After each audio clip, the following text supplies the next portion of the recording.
In the northern part of the kingdom west, this is where Lions Gate lies. Here the bird sings outside his nest as he greets the morning sunrise. In Lions Gate, 'neath the tall fir trees, on your face feel the ocean breeze. Feel the magic that's in the air, in Lions Gate the fair. Recording has started. Thank you, Jeray. Welcome to another episode of Lion's Den. I am Baron Kinnerick. Today we have a talk on the environment. Well, more specifically on environmental interactions in the Middle Ages. Poet, artist, performer, scholar, teacher, historian, volunteer, geek. These are just a few aspects of our multifaceted speaker tonight. Master Wulfstan Hrafstan is all the way afield from Shire of Lionsdale, has been an integral part of the Tiri Bardic scene since before receiving his Award of Arms in 2008. He has a Bardic trifecta, having been Bardic Defender for Lionsdale, Bardic Champion of Tiri, and Kingdom Arts and Sciences Champion. He is also a peer within our pandemic paradox, having both received his laurel over a year ago and still being our kingdom's newest laurel. No fire in Tiri is complete without his stories. This bard carries within his heart the very essence of the bardic fire, welcoming warmth and encouragement of others. Tonight, we are so proud to present one of our own, Courtier Emeritus of Lions Gate, Master Wulfstan Hrafstan. Thank you, Baron Kinnerick. So, don't need to introduce myself at all because that pretty much covered it. What I would like to say is, as a Laurel and as somebody who has been interested in research for a long time, both in my professional modern life and my SCA life, one of the things I want to do in the SCA is make research more accessible to people. I know that research and documentation in the arts and sciences is one of the things that people find really terrifying. In fact, the only thing they probably find more terrifying is getting up in front of people and speaking or singing or performing. And so I do research about speaking and singing and performing. So I want to make those things more accessible to people who might otherwise find them frightening or difficult or even just not quite see the point. And I think that our talk tonight will hopefully help to do that. So the topic tonight is environmental interactions in the Middle Ages, and the branch of study we'll be talking about is environmental history. Now, I first heard about environmental history in a course catalog about 20 years ago when I was preparing for graduate school. And I looked at this thing, environmental, medieval, what? So I tracked down the professor who was teaching it, and I knocked on his office door and asked if I could talk to him for a few minutes. He very graciously ushered me in, and we sat and chatted for about 20 minutes. And my first question was, so what is medieval environmental history? And I think we tend to keep these two words, medieval and environmental, very separate, because for most of us living in the 21st century, we hear environmental and we're thinking about the climate change, and we're thinking about recycling and that sort of thing. And we're thinking much more Greenpeace than green sleeves. But in fact, these two things are not so different as we might ever think. In fact, go outside if you want to read it. Okay. The medievals were very interested in. Oh, you're going to go to outside? And Scooter? And in Miles, me. And in making sure that the ways they were doing things with regard to management of forests, with regard to agriculture and aquaculture, raising fish, was sustainable, because sustainable practice is economical and is practical. And when you're spending as much time and effort and energy in doing these things as they had to do without the technologies that we have now, it really matters that you do it in the best possible way. And when your livelihood depends on doing it, it really matters that not only can you eat today, but that you can eat tomorrow too, and you'll have a pretty good chance of eating next week and next year and the year after that. Because people were attached to land, it was important that land was still productive and that their children and grandchildren were going to be able to live on that land and live by that land. And so their practice was actually sustainable in ways that we probably don't appreciate fully and maybe are just starting to now. A lot of unsustainable practice came about in between, but medieval practice, when we look at it closely, tends to be what we would call sustainable practice in terms of agriculture and in terms of resource management in general. So that's kind of talking around environmental history a little bit. What Dr. Richard Hoffman, who's my professor, told me about it when I asked, what is medieval environmental history? He said, well, you understand medieval, right? So, oh yeah, of course, the Middle Ages, from about fall of Rome until discovery of America, or whatever dates you want to put on it. From the SCA, we usually say about 600 to 1600.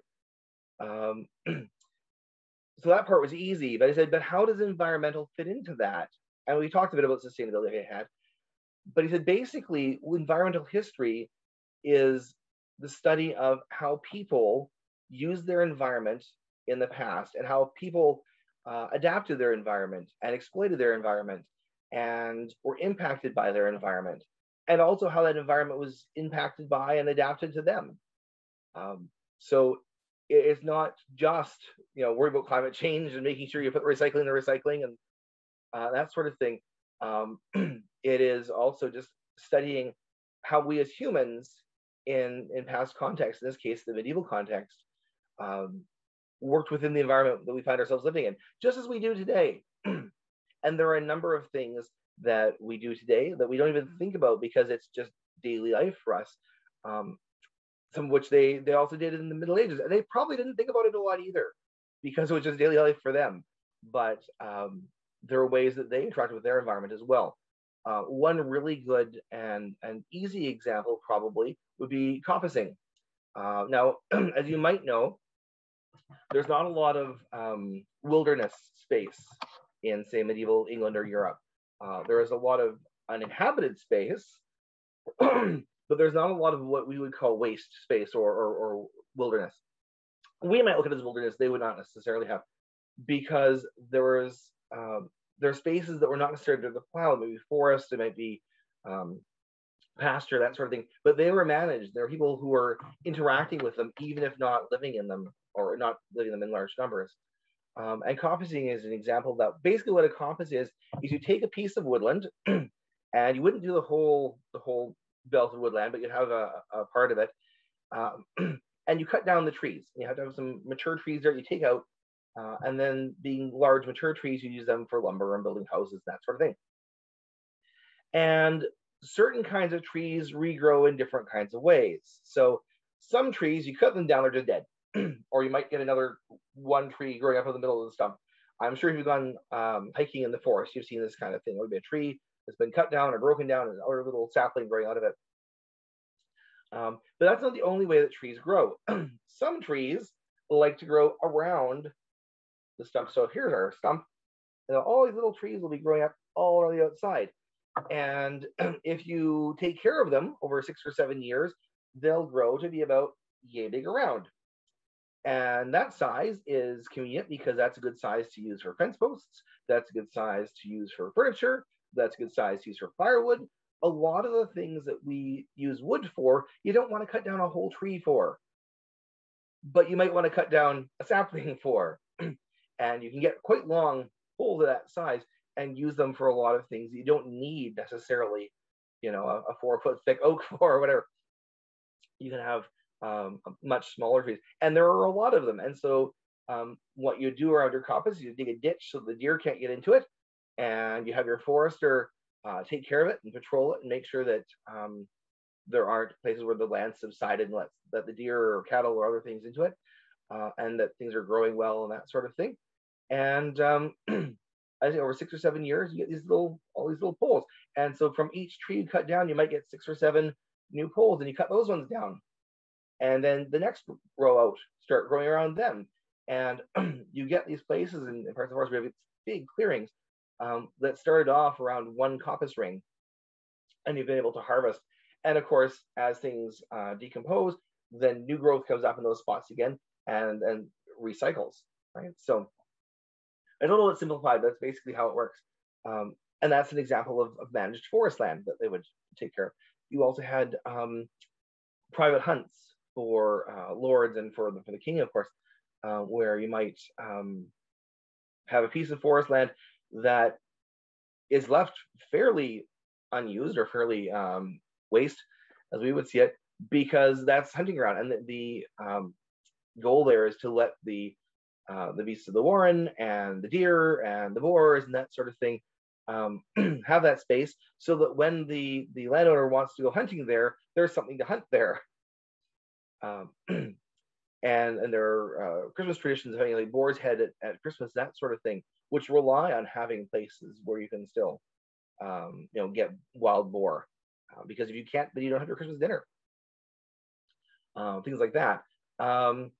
Aquaculture was quite big, actually. Most monasteries and some other places had fish ponds, so they ate a lot of fish because, of course, on what was I going to say? I think it's Mondays. No, Wednesdays, Fridays, and Saturdays. Sounds right. 3 days a week, anyway. In the Middle Ages, you couldn't eat meat because of the dietary laws that the Vatican had imposed, and so fish was a common staple on wealthy tables. And if you wanted to make sure you had a good supply of fish, you might have a stream running through your land that you could have fishers on.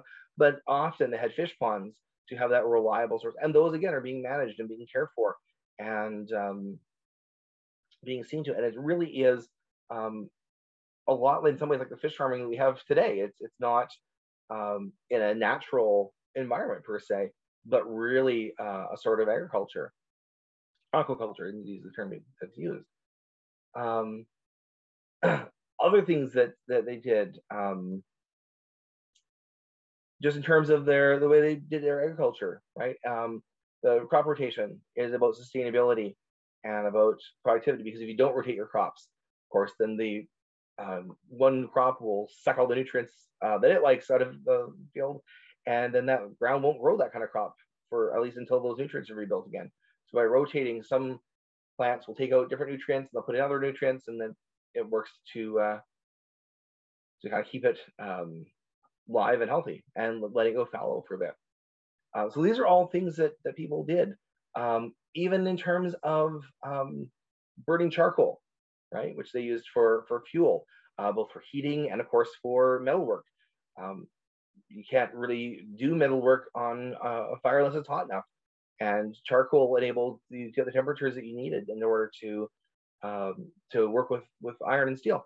And so you'd have charcoal burners who would be cutting wood and burning it in big charcoal ovens, and that adds a certain amount back into the soil. But it also, of course, clears out pieces of forest, and that has both good and bad implications depending on what's going on there.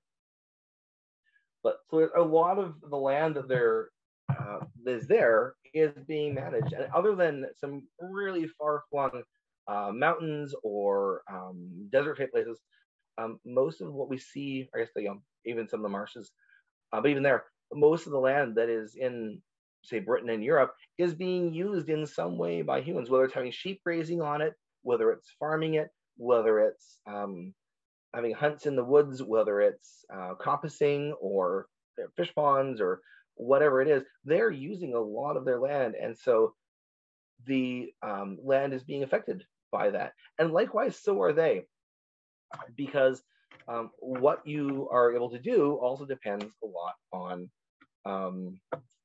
what's there and in your environment.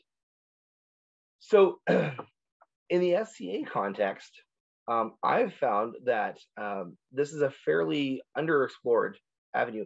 And I see people nodding against that. When you think about what they're talking about, it is fairly obvious, I think, that, of course, the land influenced them and they influenced the land, and we understand that almost instinctively. but we haven't had a lot of direct study of this in the SCA. In fact, I was talking with a couple people, including Dr. Eleanor, a few months ago now when I was starting to plan this class, and I thought, hey, I could talk about that. This is what I did at grad school. So we haven't really had a lot of study of this in the SCA, and I think it really helps in a lot of different ways. So one of the things in terms of direct research that we could do if we wanted to expand into this area and explore this area of study in the SC research is by looking at environmental history topics. And there are a lot of them. Anything that has to do with land use or with animals or with disease touches on the environment in some way, and thus is open to study through environmental history. One of the big term papers I did actually when I was doing this course at grad school was on medieval disease. I decided for my midterm paper, I wanted to study medieval disease. This was a topic that sounded interesting. I knew we were talking about it later in the course. I thought, okay, so I'll do this as my big paper. And so I was starting to work on this just before Christmas break, so right end of November, and it was coming due in January or something. And so I went to the prof and said, okay, so here's what I'd like to do. And I appreciate some guidance, so what should I or should I not be aiming at in this, right? So he said, well, okay, so for medieval disease, you basically have two choices. You could look at Black Death, or you could look at syphilis. So I chose Black Death because I was a grad student, as I say, and I was taking out books for 3 months at a time. And as it happens, the cute girl at the express lineup at the library looks at you kind of funny when you sign out 12 books for 3 months on syphilis. So Black Death it was. Sorry, I got a question here on the chat, so let's get quickly. So eating choices we've been changing up as our yard. Pretty sharp replacement, easily pretty items for need 30 months. That's cool. Yeah, so people, I think, today was just raising here, still do this today and have, I think there's more and more interest in having useful plants and not just pretty flowers in our garden, river gardening, indeed. So we actually have a mason bee house up over our flower garden, which is nice because it pollinates the flowers and feeds the bees, so it works well for everybody. So other things that to the environmental history, mills, right? How people got their flour from bread was by milling it. So they grow the grain and then of course have to grind it into flour. And the type of mill tells us a lot about what's going on in that area.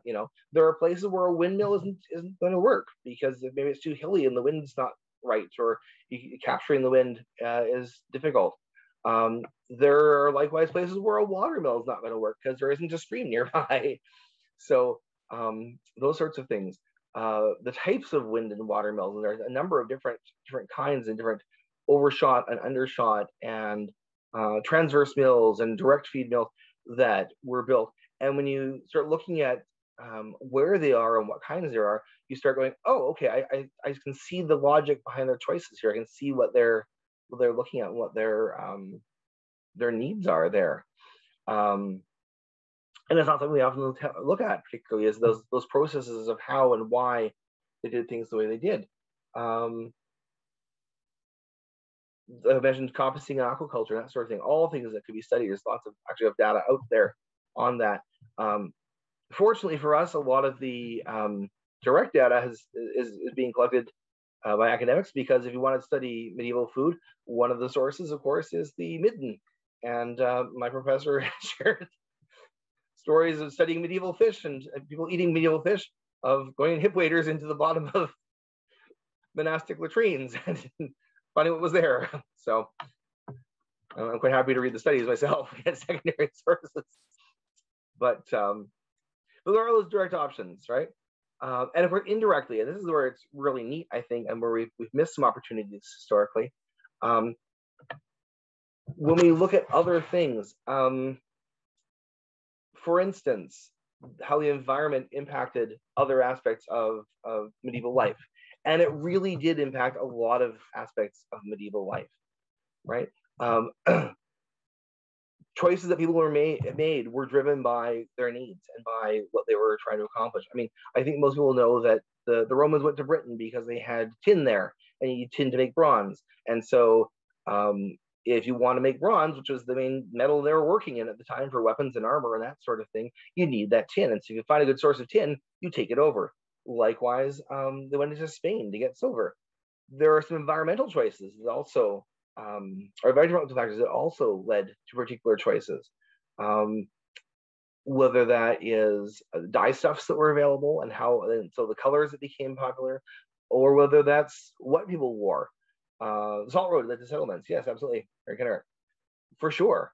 You know, and as North Americans, I think we see this a lot, because when you look at the history of individual towns, even in North America, there's, you know, if you look across the Canadian or American West, there's a town every 15 to 30 miles, because that's about as far as you can go on a horse.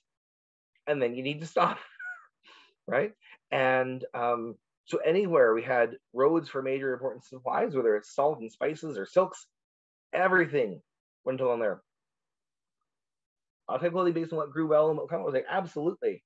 And what was one of the things that's really neat, just Chris, I just mentioned that we see too, is differences not only in terms of between places, between times. So for example, if you look at the Bay of Tapestry or other 10th, 11th century visual sources, you will see people wearing a certain kind of thing. You'll see, kind of like this.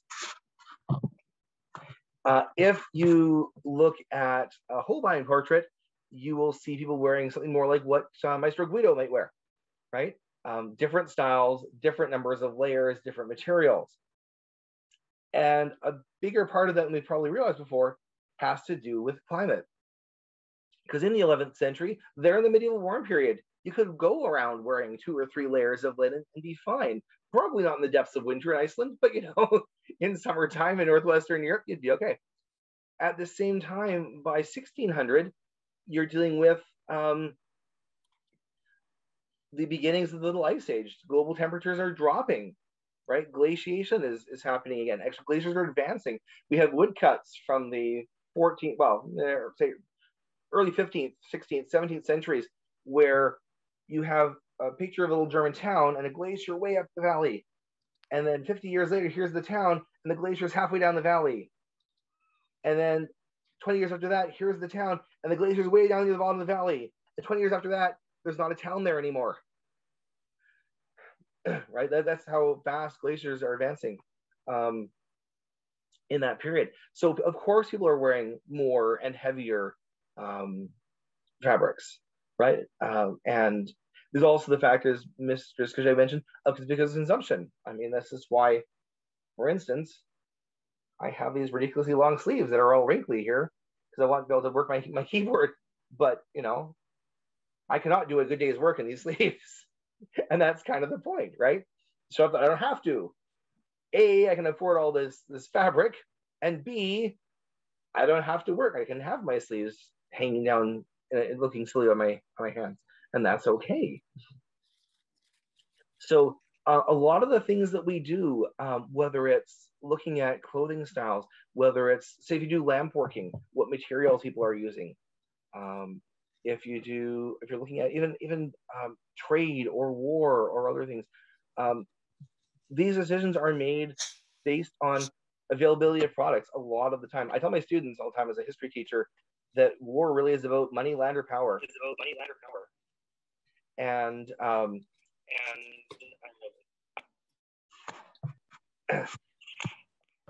Those 3 things are interchangeable. And that I think Tanique's, or she muted it, so yeah, you're getting feedback. Yeah, I was about what's happening. Thank you. And that when you look at even old stories, which is something that I'm you know, is near and dear to my heart, we can see the economic reasons behind things. So take the Iliad, for example, right? Paris goes to into Greece from Troy, has an affair with Menelaus' wife Helen, takes her back to Troy with him, and all the Greek kings go, hey, that's not okay, and they go and attack Troy. Well, that's a nice story. Convenient that Troy also controls access to the Black Sea. The northeast coast of the Black Sea is the land of Colchis, which is where Jason went to get the golden fleece. And then that sounds like a nice story too, but we also know that there are gold-bearing rivers, much like the Fraser 150 years ago. There are gold-bearing rivers in that part of what is now Russia. And there are stories even from the 20th century, even say World War II, of trappers laying out wolf pelts in the stream just to clean them and hauling them out a few days later, and they're covered in gold. Right? There's enough gold dust coming down the stream that if you laid out a fleece, and this is a way apparently that they prospected thousands of years ago, that you would actually get the gold dust collecting in the hairs and be able to take it and harvest it from that then. Again, I know from my teaching experience, taking a field trip out to Barkerville, that when you are doing gold panning, you need to be really careful to have your pan clear of grease. Because there's any grease there at all, it'll float, the gold will attach to it and actually float out of the pan. So if you have say a wolf pelt or a lamb skin, say, covered in lanolin in your stream of the gold, and we know that gold bonds to grease real well, that's going to produce a golden fleece pretty easily.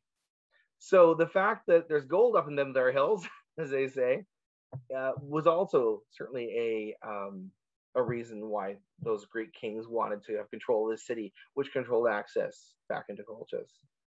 And the medievals are no different. They want to have their silks and their spices and that sort of thing.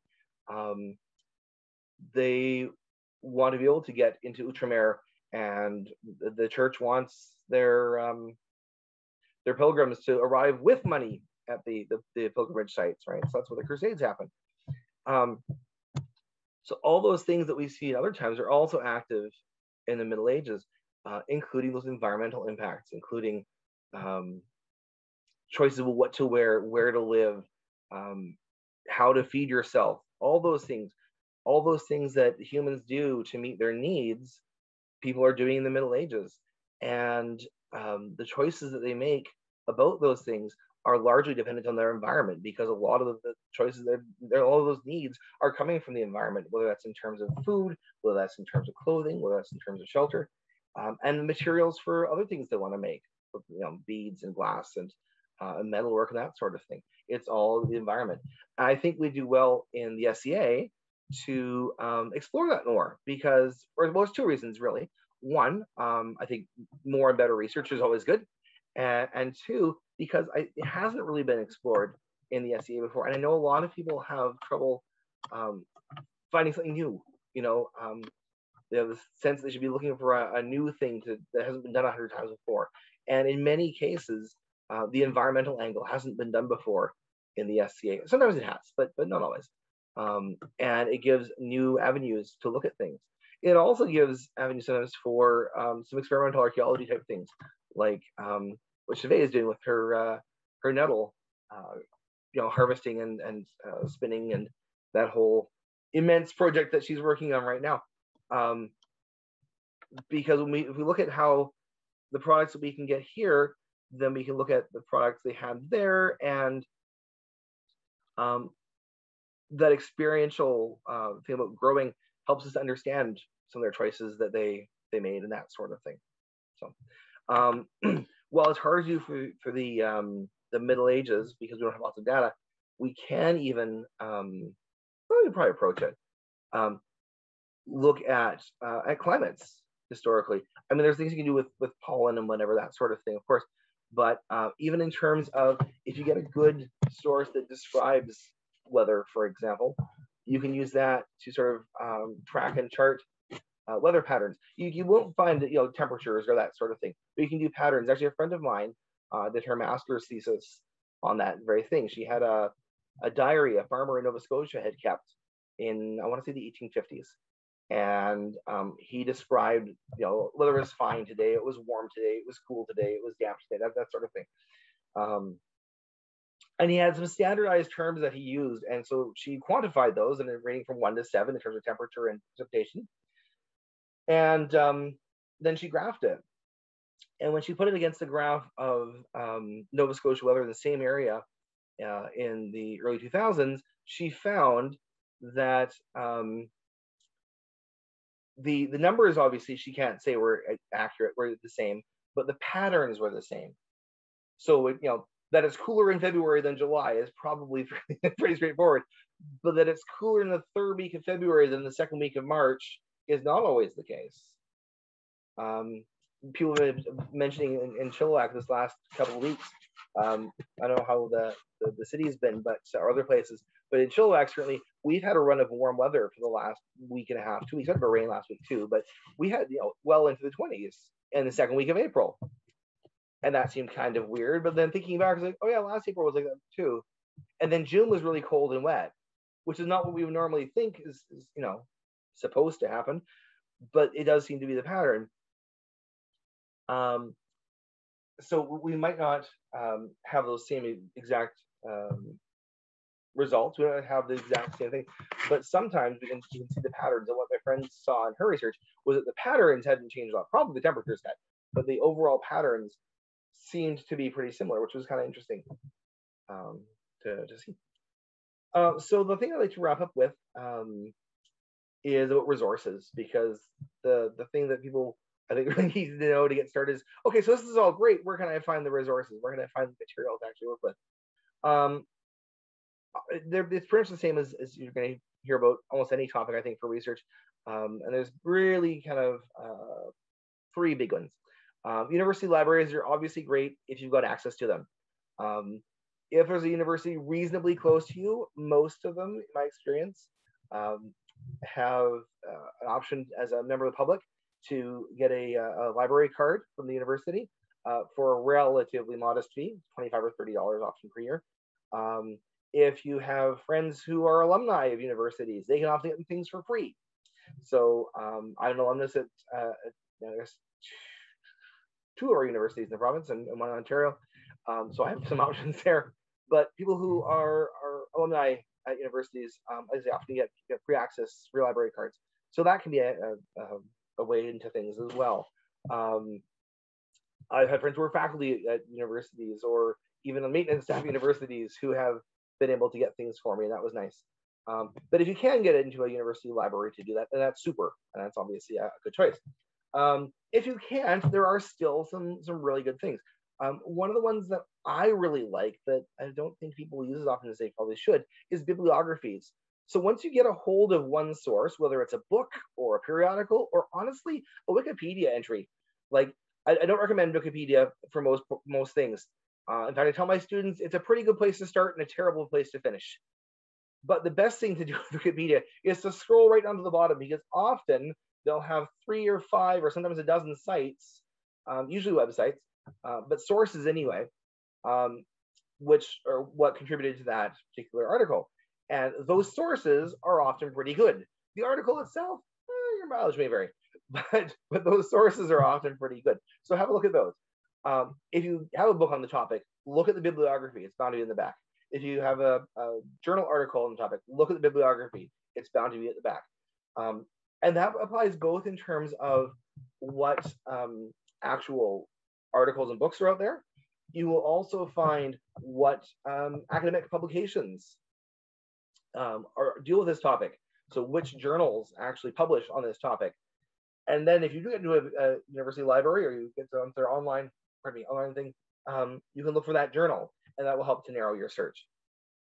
The indexes of journals, they often publish an index every 1 to 2 years, are often really good sources as well. And I know when I was doing research at university, I would often go to the journals that I knew would be good on the general topic and skim through the indexes first to find likely articles. So those are really good. And if you have a bibliography, somebody else found that useful and you might too.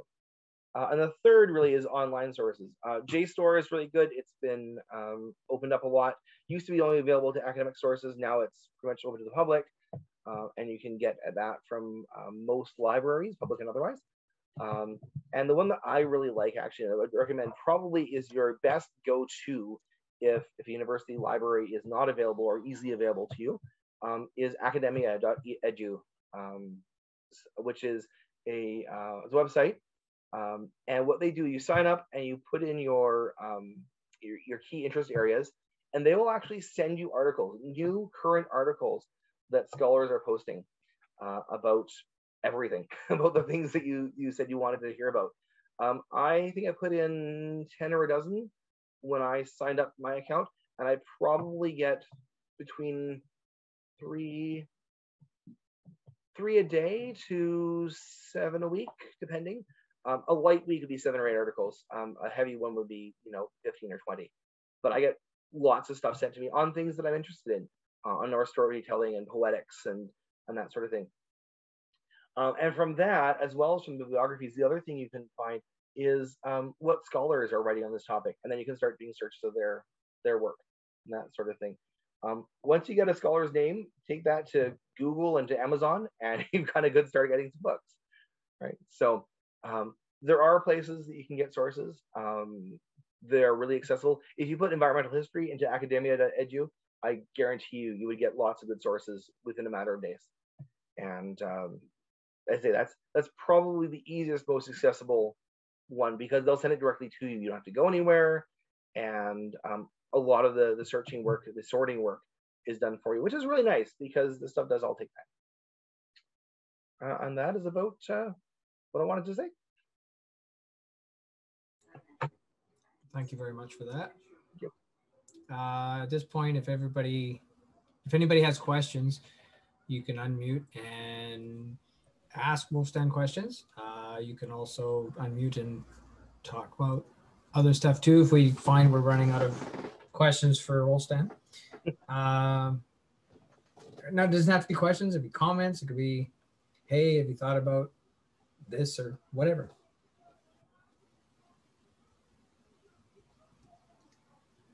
I was wondering about when you dye clothing and whatnot, what you did with disposing it, how they do that environmentally. I'm not really sure. I'm not a dyer myself. Oh, Master Rita, do you? How's it on that? Dumped it in the river. Well, no. Generally speaking, natural dye stuffs, they would use it till there was pretty much nothing left that could stain the fabric. Like they would use it to death. And then they would usually pour it out, but they would use it as much as they possibly could. If nothing else, even if you couldn't get a good solid color out of it, you're going to get a tint out of it, which would set you up for an over dye for another color later on. So they would use it till there was nothing left of the dye stuff. Because why? Once you've gone through the bother of setting this up, you may as well use it all. Yeah. Yeah. Okay.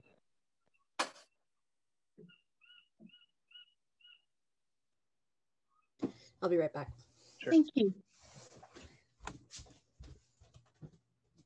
I know certainly with tanning, you wouldn't want to dump the waste back into the river because the waste is waste. So there are court cases from the Middle Ages about people basically letting their cows poop in the river and polluting the neighbor's drinking water down the way and that sort of thing. So yeah, there's actually lawsuits for cities about dyers, butchers, and tanners dumping their waste directly into the Thames, the War, a bunch of different rivers, but there's like huge court cases over it. Yeah. And fines and yeah. Oh yeah.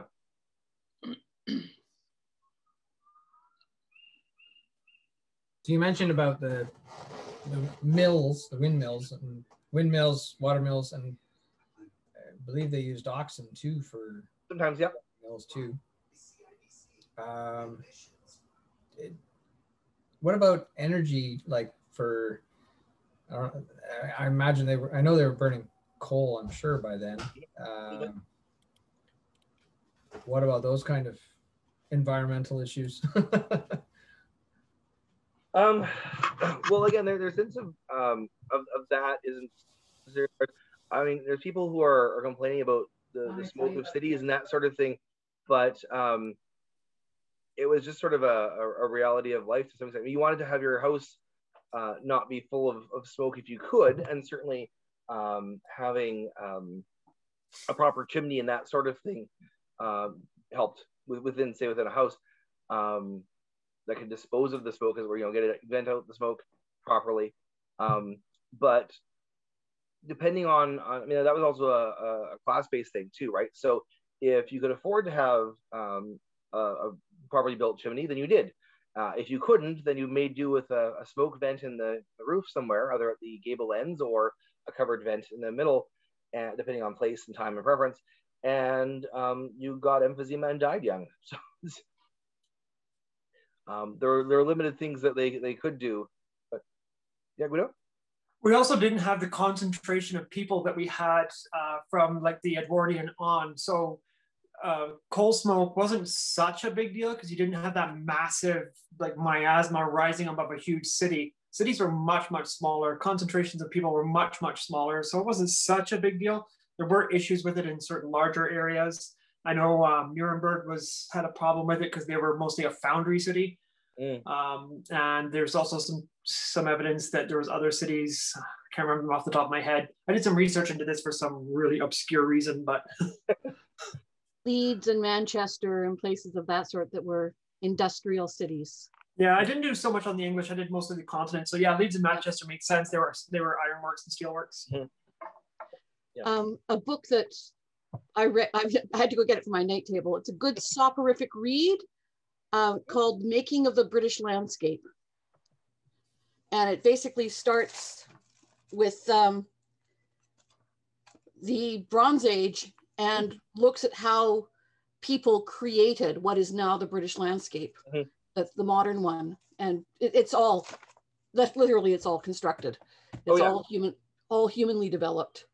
It is a little dry, but like I said, it's a good nighttime read. You'll be gone in a couple of pages. I read Ian Mortimer's two of them, Time Traveler's Guides to the Elizabethan England and to medieval England over the last year. Actually, I used the medieval England in a course this semester, and they're both really good.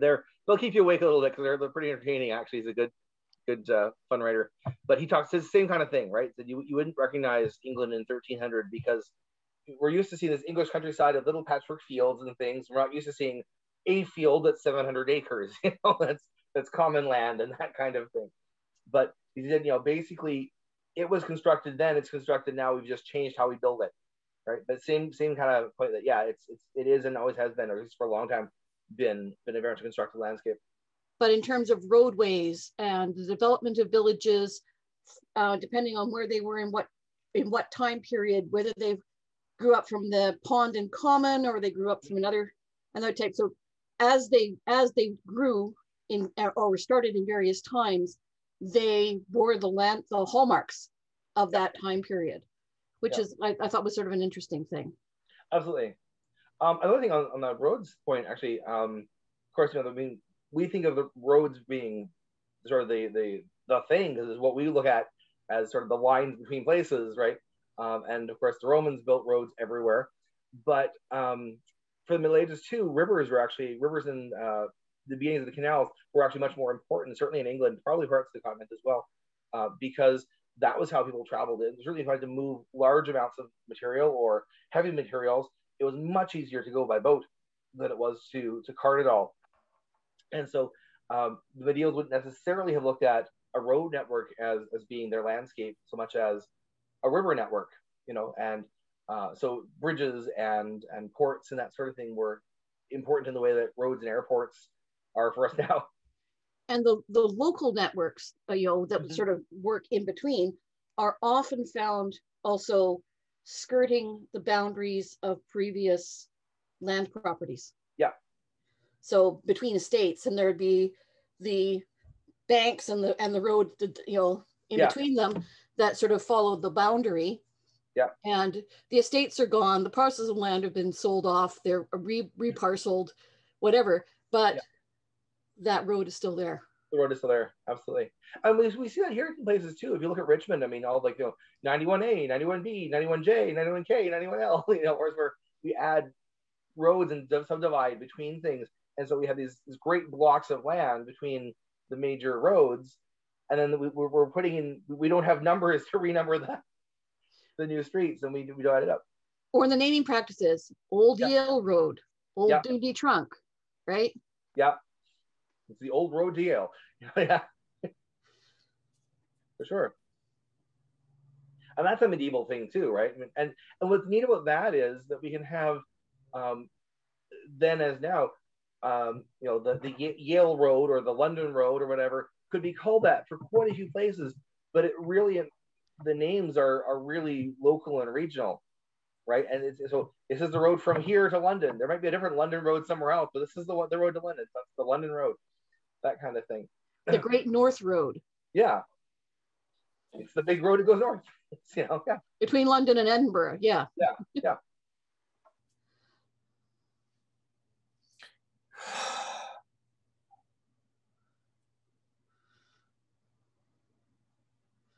You guys, can you hear us okay? I can hear you. Can you hear me? We can hear Now you. we can hear you. Oh, awesome. All right. All right, technology.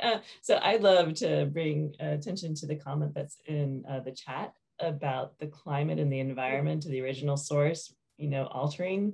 And just to say, wow, here in Antir, we are in an amazing position that aligns so very closely to those Mediterranean climates that are found out there. And so we are in a brilliant place to do some of this awesome experimental environmental archaeology with it.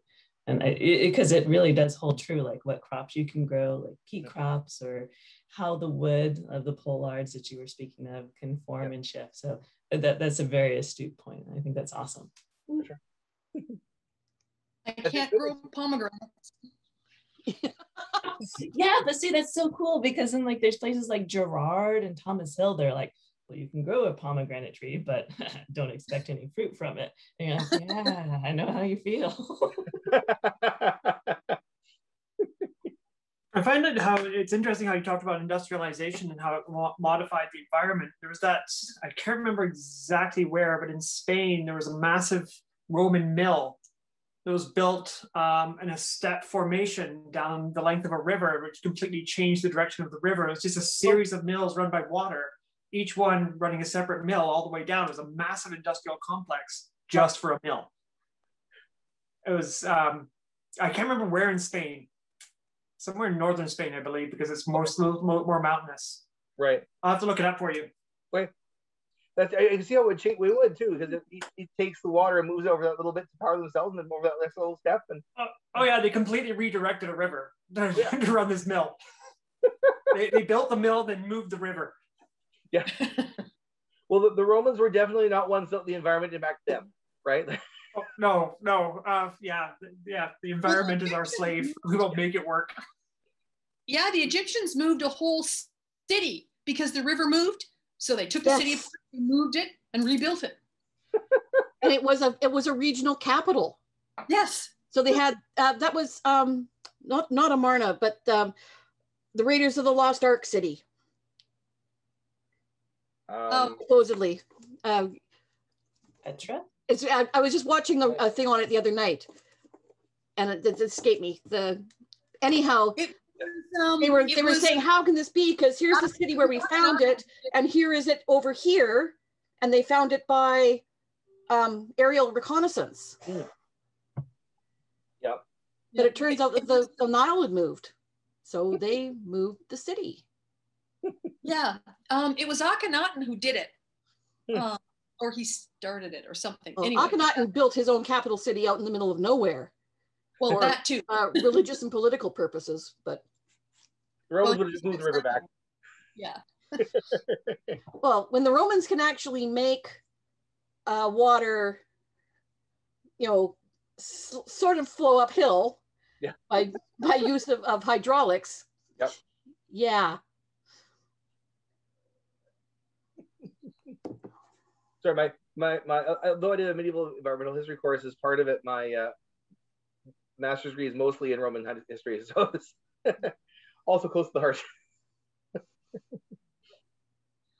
I'm not being unsociable. It's just my internet connection is really unstable, so I turned my camera off, hoping that would help. But totally fine, Danique. It's funny. in terms of a lot of the social sciences, you'll find that they are cognates of one another. Yeah. So my discipline was geography, but you get environmental geography, and of course it's a cognitive geology too, and you can get historical geography, you can get historical geology as well. Yeah. So you can get all these little things that touch on other areas. My environmental history prof commented on that factor. He said, when you're doing this stuff, sometimes don't be surprised if you're doing a search at the library and it takes you to a different building than you're used to going into. Like, you'll find some of these things are in the science libraries and not in the libraries where most of your sources will be, because some of this stuff's written by biologists. Sometimes it's historians doing biology, sometimes there's biologists doing history, and sometimes they're good at it, sometimes they're not, but they're doing it. That's the important part. But cores, mud cores, and soil cores with pollen in them, cores with various kinds of dirt in them. They're doing both inland and outside that can show when we've had tsunamis in on the coast, for example. Ice cores that show when there were little ice ages, and because of the ratio of carbon 18 to carbon 16 in the atmosphere, they reflect on temperature, so they can actually build up, using all of these together, can build up a pretty good idea of climate and dendrochronology. Another one, you sit there going, holy crow, all these things, where do I go first? Yeah, I think when we're doing even the stuff we're doing, whether it's costuming or whatever, makey doing things we're doing or whatever, even for Bardic, if I know what weather patterns are like in a particular time, I can add that flavor to my story, right? It gives us new places to look for things. It gives us new ways to look at stuff as well, right? So I was wrong. It's not Spain, it's France. It's the Barbegal Mill complex in southern France. Okay, so the same mountains either way. Yeah, same mountains, just different country. Yeah, I was never good at geography. Leave me alone. I know my music history, my upper class music history teacher was quite amazed that I could look at a picture and place when it was by what they were wearing. Because we used to play let's play the game of play the music and see if we can place where it's from, who wrote it, perhaps, can we get it to within 50 years? Can we get it to within 25 years? Little mind game. But he was just floored by the fact that I could look and say, oh, that's early 1520s and probably France. And he'd go, how the hell do you know that? What they're wearing? Yeah. One thing that I don't know if remember it was Baron Kinnerik or Baron Miles, who's I'm sure he's still here. When I was doing my courtier trials 7 or 8 years ago now, the part of the military science part, they showed me a picture of a building and said, where is this? And all it was the Kinnerik remembers running up. I remember that. The roof of a building. And I said, probably France or Germany, maybe England if it's quite late. They go, okay, good. How do you know? So, well, the roof's like this. Okay, why? Say, well, you got me there. I said, snow. Oh yeah. So in the Mediterranean, you have roofs with a very shallow pitch, right? Like that, which is probably good because those tiles weigh a ton. And then in France, more like this, and in Germany or Switzerland, or like that, because they get a lot of snow. And if you have too much snow building up on your roof will collapse and you'll die. So you have a steep pitch to your roof, the snow slides off. You have a shallow pitch to your roof, it doesn't matter, it's not going to snow there. Or a totally flat roof with a railing, that they're using it as an outside patio, probably for sleeping at night during the summer. Exactly, which you find in the Middle East, right? Because it's not going to rain anyway. It's certainly not snow. We start every 200 years or so. Hey, bye, Your Grace. Thanks for coming.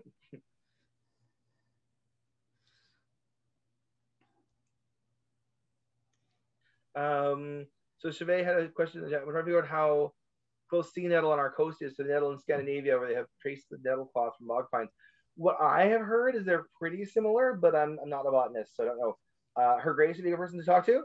and other people who directly study that kind of thing. I know there are a few other people around. I think Mrs. Magdalena, actually, Dame Magdalena, is doing some stuff with Nettle, so she might have some information on that as well. So actually, here's Maestro Guido. Maestro Guido. Yeah. I know that Magdalena is doing some work with Nettle. Has she been looking into comparing our Nettle here to what they would find, say, in Scandinavia or Europe in Middle Ages?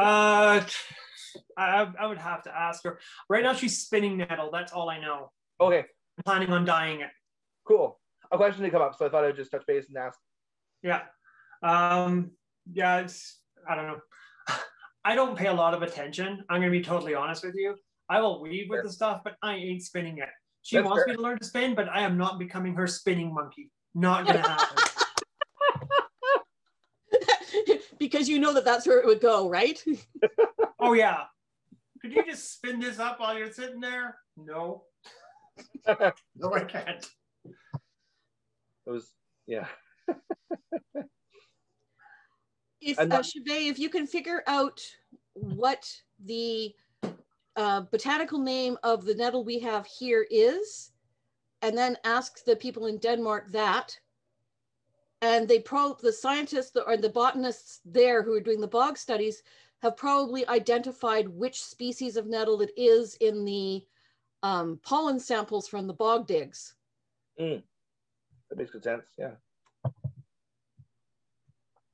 You have to be careful who you're asking about that too, of course, because if you ask somebody in England about the nettles in the bog, they'll just have to go clean the bathroom.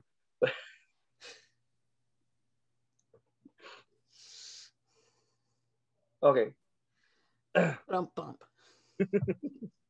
Well, I'm a woe as well, so what can I say?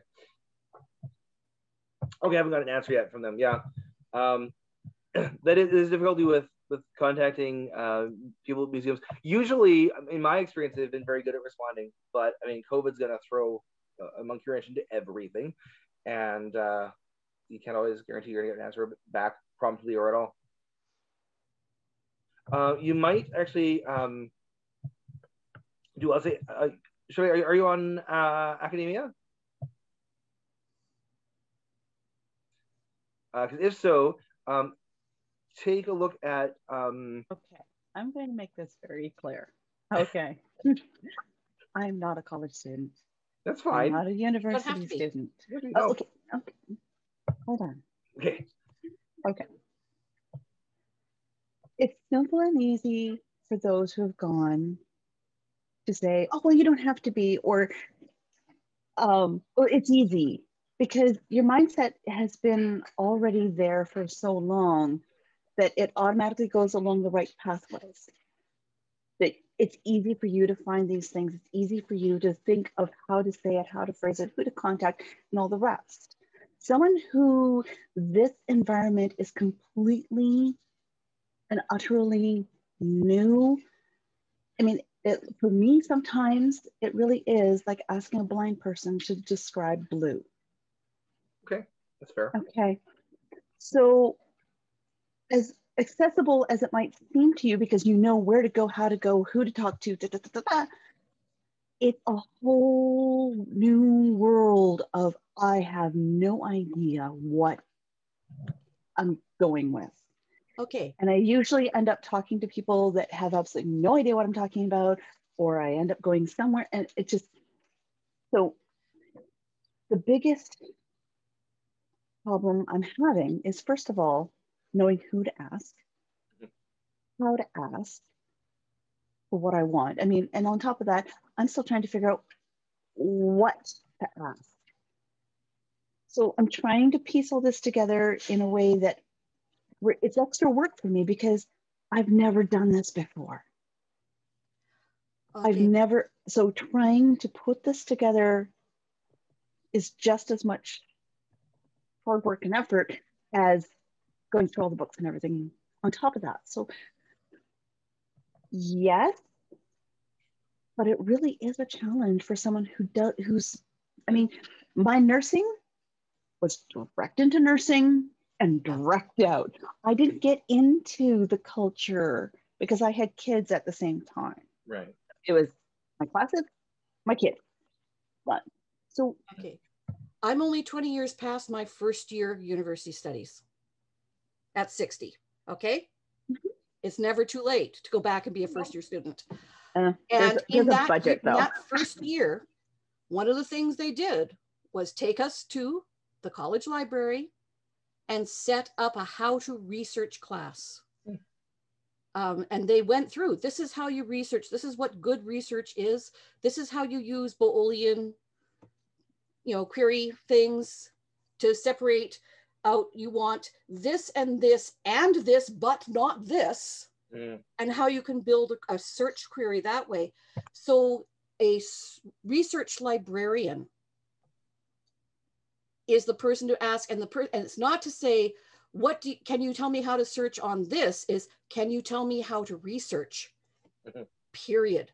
And then move from that onward.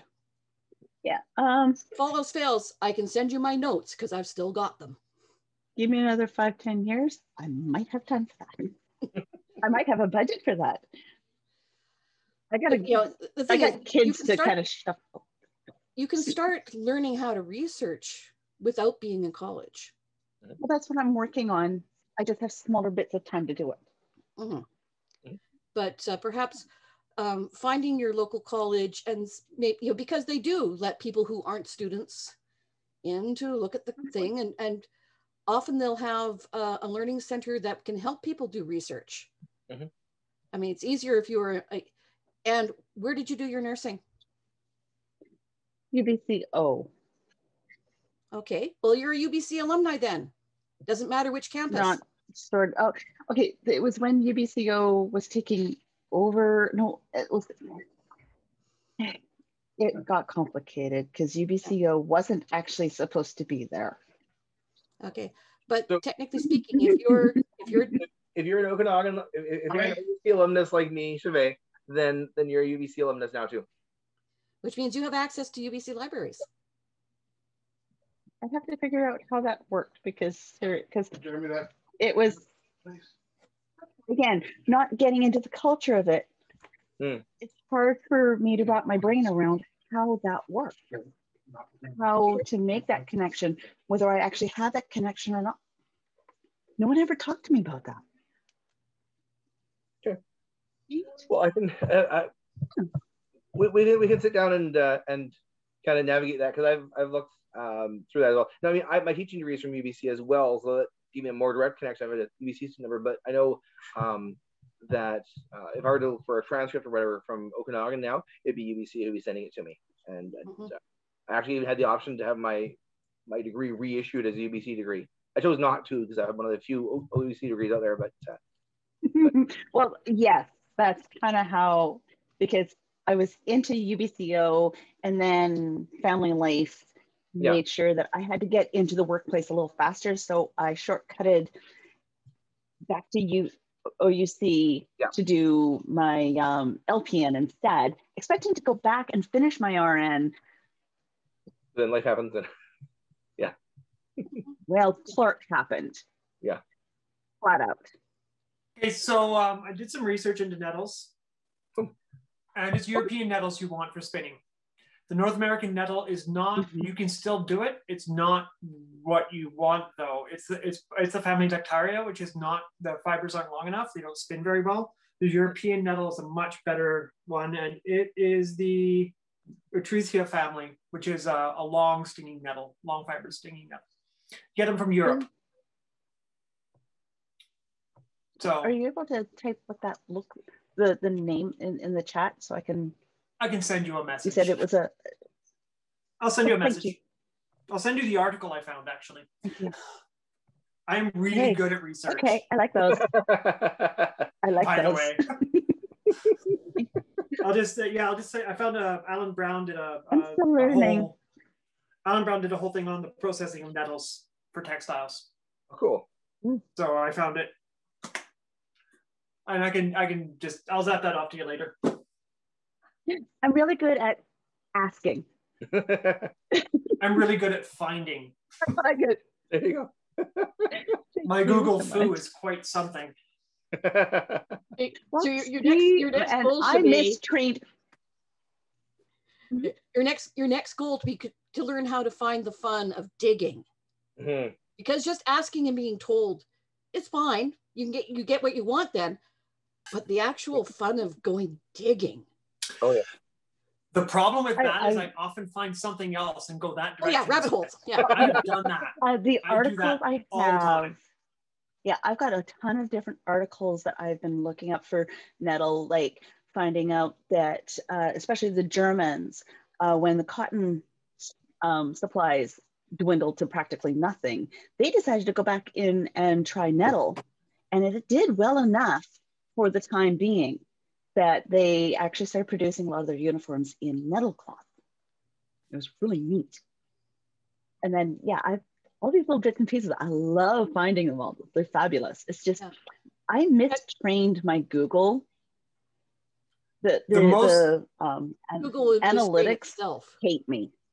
The most obscure fact that I have found on a rabbit hole is the fact that the Napoleon's army probably lost in Russia because their buttons were made of tin, and tin reacted poorly to exceptionally cold weather and caused it to crack and break open, so they couldn't actually keep their uniforms closed. So they froze to death. Froze to death. Yeah. There's an obscure little fact for you. I've seen that on one of those interesting and unrelated facts type programs I love to watch. Right. I step out for a second. Why did they freeze it? What happened? Because Napoleonic uniforms, the buttons were made of tin. Right. Tin under extreme cold weather powders. It cracks. It disintegrates. It can't handle extreme cold. Yeah. No buttons. And you put on the coldest winter they've had in a couple of 100 years. Yeah. Suddenly you can't keep your uniform closed. That makes sense. Now, as to whether or not that's a cause, that's not a cause. That's just something that helped. Right. Yeah. I mean, constituent in the concatenation of really bad aspects that all came together to create that happening. They wouldn't have had time to create ties or something. I mean, if you ever want to know something about Napoleonic warfare, just ask. I have so much stuff on that. It's insane. Cool. It was on one of those perfect storm shows. Oh yeah. Everything sort of lined up to do this ultimate bad. Environmental, even. Yeah. Well, there's environmental geography as well, Right?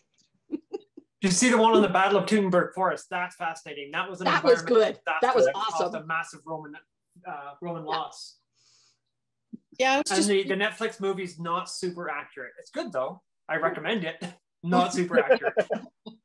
There's also another one now and I just read another article that is sort of confirming the link between the famine in early 13th century and the people who were between birth and about 7 or 8 years old would have been between their 20s and their 30s at the time of the plague. Mm-hmm. And that what happened was during the famine, their immune systems didn't develop properly. So they were more prone, which is why when the plague hit, 15 years later, they were actually immune compromised, which is why the plague was so much more devastating. So virulent. That makes sense. Because there were some bad famine years in the 20s and 30s for sure. Yeah, because most plagues would kill more people in the extremely young and extremely old range, but that particular plague was killing an inordinate number of people in their prime. Yeah. So there was a similar thing that was happening in the late 1700s with the Laki eruptions in Iceland. Oh yeah. Right. That did a huge acid cloud over to France, killed off, basically caused the crops to fail with the acid rain, killed the workers in the fields. And so again, you were getting deaths of mostly males in their prime, working, and those who worked outside.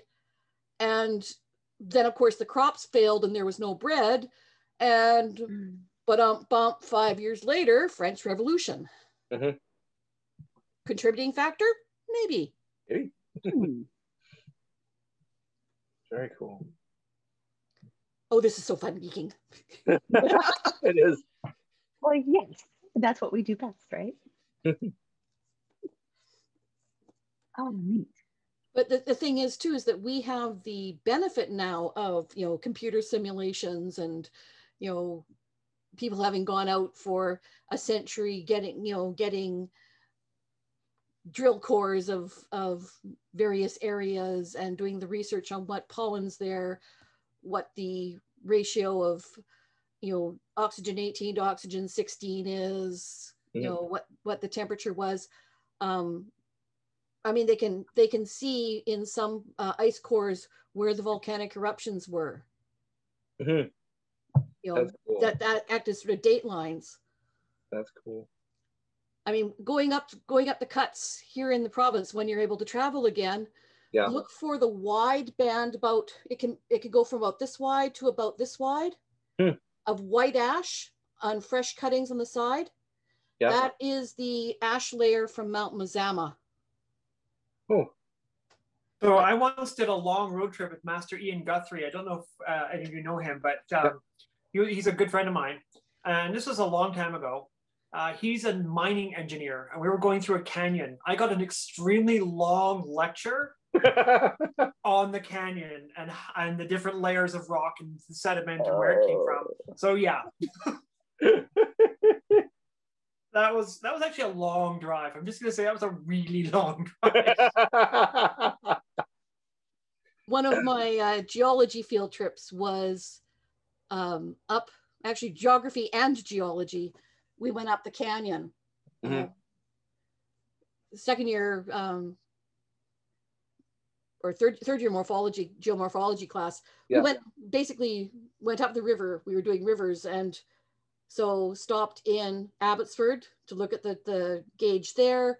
We then went up the Fraser to Lytton, then turned up the Thompson to Spence's Bridge, then went up the Nicola to Merritt, and then went into the Coldwater. So we were basically tracing tributaries of the Fraser as they got smaller and smaller and smaller, looking at the various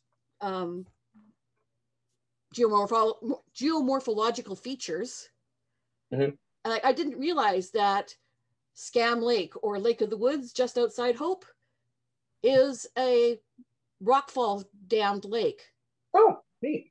Makes sense in the area, but if you actually stop and get out and use the washrooms on the way back, sort of thing, and take a look up, you can see where the rock came down, and you can actually see where it tumbled down at the bottom end of the lake. It's still there. That's cool. You drive by it, you don't think. Yeah. I was on a similar trip with third or fourth year natural hazards course for geography at university, and did some kind of thing. We went down from Kelowna down to the Coquihalla and looked at, like, you know, rockfall hazards and that sort of thing. And we did some stuff in Vancouver looking at the under-enforced masonry on the east side and that kind of stuff, and back up through Lytton and whatever for the river stuff. But one of the things that we talked about on the way through Chilliwack actually was that, I don't remember which, there's a couple of smaller mountains, or basically just big hills, but not mountains here, which were much larger before. I think it's Chilliwack Mountain and Little Mountain. So if I remember it right, there had been about a major earthquake this year 12 or 16,000 years ago. And about half of I think it was Chilliwack Mountain now, had fallen down. Like one of these huge things where, like, again, just half the mountainside collapses. And a lot of the smaller hills, including Little Mountain, which is several kilometers away, you know, in Chilliwack, and probably the big are chunks of the mountain on its runout zones. And this, so like you have this other one which is already, you know, several hundred feet high, which is a big chunk of the mountain that's, you know, quite a ways down the road. I've got, I just sort of, sorry, I'm so scanning my textbooks. No, that's right. I've got, there is a really cool book, and it's fair, we actually used it in a geological hazards course, because the instructor was the author, and essentially we did our field trips were the examples in the book. Yeah. Which was really cool. But it's called Vancouver Living on the Edge by John Clegg, Dr. John Clegg. Yeah. It's great fun. But he talks about a place out here in Maple Ridge. And it's literally within 2 kilometers of where I live. Yeah. And it basically, it fell into the river. It killed a farmer and put him up in one of his trees on the other side. Wow. Blocked the river. So the river backed up. Yeah. Until it could get high enough to find its way around. Yeah. Well, not necessarily go around, but to go through. Go over. Sure. Go over and then sweep it out. Right. But you can see that, and now I go and look at it now, and what do we see on top? We see houses. Yeah. On the top part of the ridge, and I'm sitting going, not me, man. All around the bowl, they fell down. Yeah. Well, there's a between Chilliwack and Hope, there's trans kind of water slides there. That whole ridge line behind those water slides is totally fractured. Like it's due for a collapse. And mega thrust earthquake will bring it down whenever that happens. Which I think is 100% probability within the next 70 years at this point, something like that. Or you look at the power station. And they're building a ski hole on the other side. They're proposing a ski hole on the back side of it. You know the power station. Yeah. Just past that. Yeah. There's a creek that comes down behind it. It's got this huge debris flow channel and retention dam built there, and you can watch the super elevated sides of where the stuff came down. And and we're getting debris flows through there all the time. Yeah. But one of the things I do on those long drives when I'm not driving is through the mountains. I like to look up at the sides and find all the streams coming down by the little V-cut channels on the side of the mountain, and that are 1 debris flow chutes and 2 avalanche chutes. Yeah, and watch the debris flow places and say, "Oh, look, there's broken trees here. That came down in the last year or so." You know, some people prefer that I go to sleep in a car.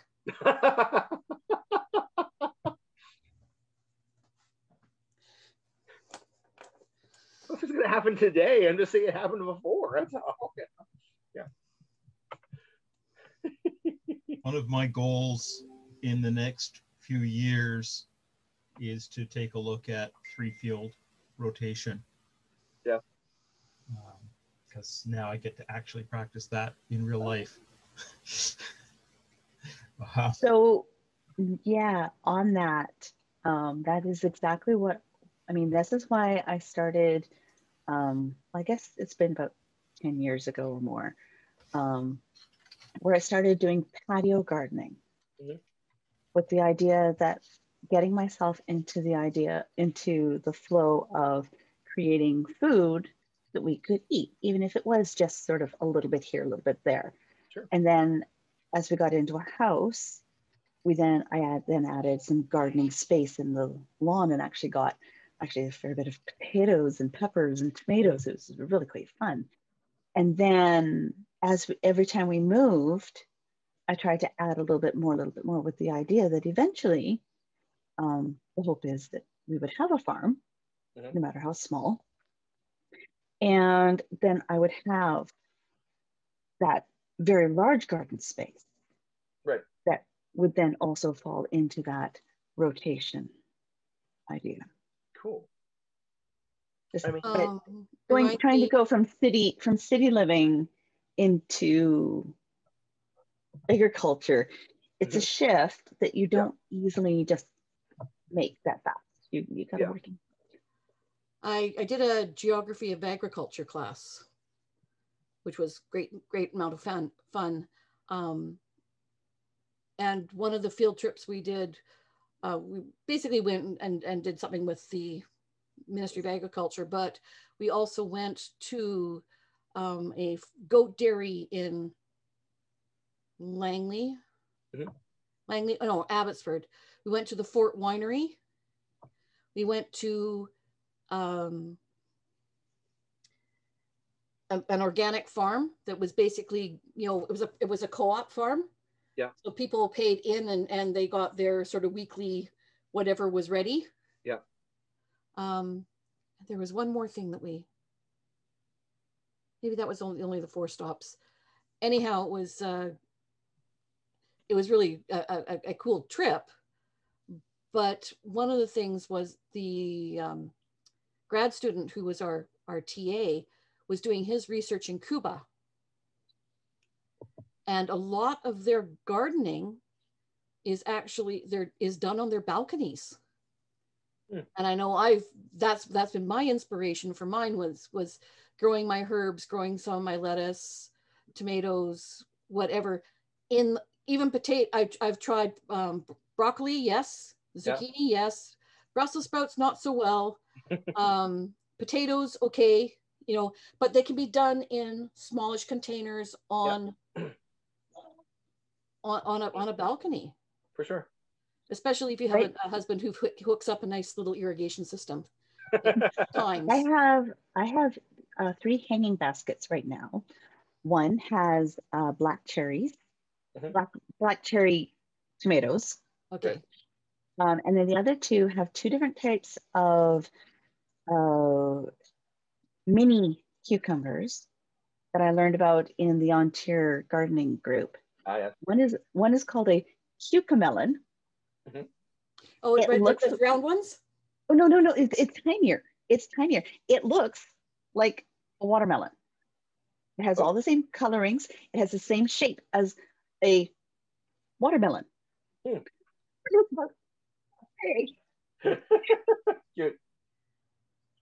We've It's adorable. So I'm growing a basket of that, and then then there's one that they called it a lemon cucumber, and that's a round one, yellow, and supposedly it does have a lemony taste.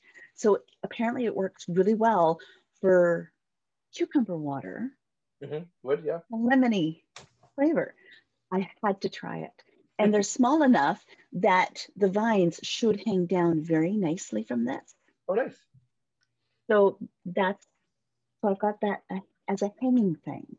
Very cool. Then I've got to figure out where I'm going to put my kale. I just got some of again, from the Ontario gardening group. There's this true or something or other kale that winters really, really well in our zone. And it is apparently one of the closest to, no, I could be wrong, and maybe I misremember it, but there was something like, her Grace grows a lot of these. And she's been focusing on types of vegetables and such that are more period. So this was one of the ones that I think she was saying is a period sort of kale with nice big leaves. I'm like, okay. I've got a kale that's grown in a rectangular bin. It hangs on the railing, and yeah, it's overwintered really well, and it's just now going to seed. Nice. Yeah, my one's in the far back that I forgot about. I forgot about, and it got cold and it got icky, and my back wasn't so great, so I just kind of forgot about it.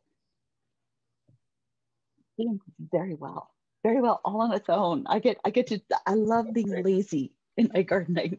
Let the plants just do their thing.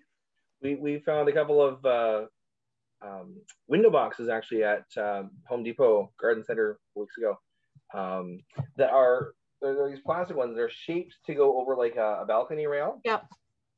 Which is perfect because that's where we have them, is on the railing of our balcony, our back deck. So we have one that has most would know exactly basil and a couple other things in it, and then the other one is what I call our Scarborough Fair box because it has parsley, sage, rosemary, and thyme. I have those out in my deck too, and I know going out at Thanksgiving and picking things. And telling my granddaughter how you can always tell what to put in the turkey stuffing. You sing the song. I was gifted when we moved into one of our places as sort of a housewarming gift, a container of that parsley, sage, rosemary, and thyme. And I'm like, oh, lovely. And I let it grow for a little bit, and then I just took things apart. You know with those 4 things in that song too, actually, I had a friend who was really interested in herbalism a few years ago, and I was also a bard, but I said, you should do a paper on this, and she didn't ever do it, so maybe I will these days. But parsley, sage, rosemary, and thyme all have another characteristic in common. Now, the song, of course, is about a fair and about things you can't undo that you can't change, right? Or he's asking the true love to do the impossible, right? Parsley, sage, rosemary, and thyme are all abortifacients. Are all which? Abortifacients and memagogues. Oh, really? They were all ways in the ancient medieval world to procure an abortion or promote menstruation. And so when you combine that with festival culture and with, I need you to do that which cannot be done, it puts a different kind of spin on the song. Oh, it does rather, doesn't it? So. Interesting. Yeah. Capital. But they do taste good in stuffing, though. They do. Stuffing wouldn't be stuffing without them. No, indeed. Indeed. Well, that said, I mean, I did do a stuffing that was completely on a different tangent that was based around allspice. Oh, interesting. Yeah, it was really good. Yeah. Cool. Well, I'm going to head off then, actually. All right. Some things to prep for tomorrow. Class and all that sort of stuff. But thank you, everyone, for attending. And thank you. Fun. I really enjoyed the conversation. Yeah. All right. Thank you for letting me tap into my geekhood. I don't get to geographer very often. It's a very good little class. Thank you. Thank you. Thank you. Right. Bye, everyone. Bye. Bye.